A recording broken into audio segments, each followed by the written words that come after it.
అరే మామ, ఆకలి అవుతుందిరా, జర బయటకు ఏమన్నా తిందామా? పైసలేడున్నాయిరా? అరే నీ దగ్గర ఉంటాయి కదరా పైసలు? అరే లేవురా నా దగ్గర, ఉంటే పెట్టనారా? అంటే ఉంటే కూడా లేదని చెప్తున్నారా నేను? అంతేలేరా, మీ పిల్లకైతే పెడతావు, మాకైతే పెట్టవు, అంతే కదా? అరే నిజంగా లేవురా, మా పిల్ల దగ్గర నా దగ్గర ఉంటాయి కదా మా పిల్లకి ఇచ్చేది, లేవు నా దగ్గర, నిజం చెప్తున్నా లేవు. హలో బేబీ, షాపింగ్కి వెళ్ళినావా? 500 కావాలా?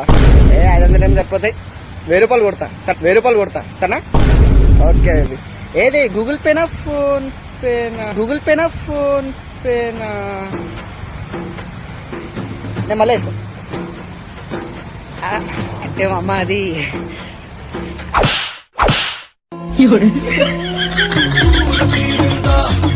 తూల తీరిందా అలె తూల తీరిందా